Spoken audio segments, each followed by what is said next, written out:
Hello everybody, welcome back to Screen Stars. I'm here today to bring you my review for the 2020 action thriller Legacy of Lies, a film that is written and directed by Adrian Bole, and it stars Scott Adkins, Honor Neefsey and Yulia Sobol. Now this film follows Scott Adkins' character Martin Baxter, who is a retired spy, a CIA agent of some sort, who some years previously left his organisation, spy organisation, after a mission that went terribly wrong. We see him years later, about 12 years later, and he is trying to live the quiet life with his daughter, his teenage daughter, Lisa. He makes money on the side doing like underground UFC cage fights, and he works as a bouncer. However, his past catches up with him, and a character called Sasha, who basically wants his help to try and find out who killed her father years previously, who was a journalist, and there are some files out there that would be very, very revealing. She wants his help because essentially he was partly responsible for the death of her father, and he feels responsible in some way, and it all connects to the death of his daughter's wife, his daughter's mother. So he feels like he has a moral obligation to help Sasha. So they go on a hunt to get these files. However, he's also got an ulterior motive to find these files, because his teenage daughter Lisa has been taken by the Russians, held captive, and basically are forcing him to get these files, otherwise they will harm his daughter. So that's essentially the basic plot points of the film here. What are my thoughts of Legacy of Lies? Well, as you know, if you've been watching my content, I've been trying to watch a lot of Scott Adkins films, catch up with his back catalogue.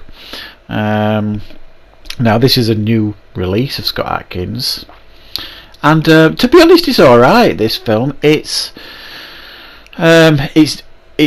above average. There are some well put together fight scenes and action scenes in the film. I think where this film falls short is its predictable plot and poorly executed narrative, I suppose.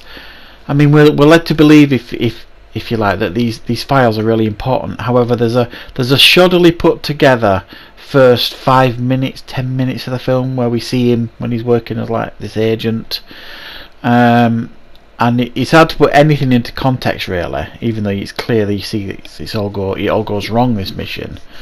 And then the rest of the film is almost like explaining how the beginning of the film ties into the rest of it, but it didn't feel like connected to the rest of it. It was poorly played out, if you like. It was almost like they made the film and thought, oh, that doesn't make any sense, we need to put this at the beginning of the film, it might explain it a bit more, but it actually doesn't, and it makes it to some degree a little bit more confusing. It's one of those scenes that after you've watched the film, if you re-watch the first 5 minutes, it probably makes more sense, but when you watch it and then watch the film straight on from it, it doesn't really tie together particularly well. So yeah, the actual story of trying to get these files back to expose, spies and all this kind of stuff, all this bad stuff, Russians, Americans, CIA, So he's got the Russians chasing him, he's got the CIA chasing him, he's got people betraying him left, right and centre. It's all fairly predictable stuff. It feels like you're watching something from the 80s and the 90s in regards to the story, I suppose.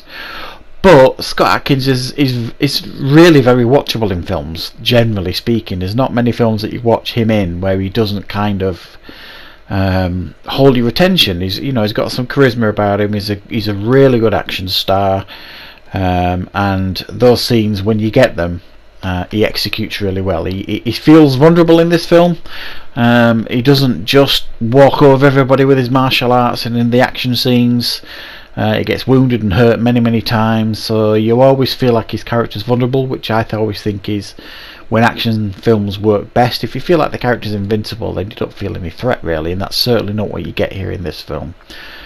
There are some scenes that look like they're trying very much to make the film look and feel like John Wick, in regards to the lighting and some of the action scenes that they've put together. It looks like they're definitely trying to make the film feel and look like that film, the John Wick films. and you know, Scott Adkins executes them scenes really well. He's a fantastic martial artist.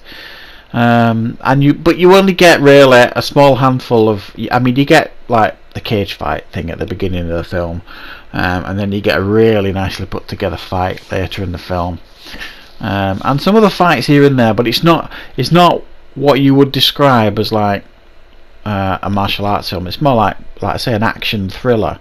You wouldn't look at it and think, yeah, that film, Legacy of Lies, that martial arts film. No, it's just his character is highly skilled in martial arts, and that's how it plays out in the film. There's some gunplay scenes that feel, I don't know, pretty routine. They don't stand out or anything. I'm trying to think of a shootout scene that stands out, and there isn't one really, because I can't think of one that stood out. So they're just fairly routine shootout scenes. There's a couple of car chase scenes, one that feels like it's directly from Jason Bourne, if you like, from the Bourne films. Is even driving a Mini, even though it's a modern Mini and not an old Mini. So I mean, what I'm trying to get at really here is that it's a decent enough film, but it's fairly basic in its story and its narrative. There are a couple of things that don't work in the film, but everything else is pretty watchable. So if you're a fan of Scott Adkins, I think there's plenty here for you to enjoy. And generally speaking, it is certainly worth picking up, because there are some good action scenes in it here and there. So that's my review for Legacy of Lies. I hope you liked it. I hope you enjoyed it. If you did, please click the like button. It is very, very helpful for the channel. And of course, if you're new, please consider clicking that subscribe button. Thanks for watching, everybody. I will be back with more content on Screen Stars very, very soon.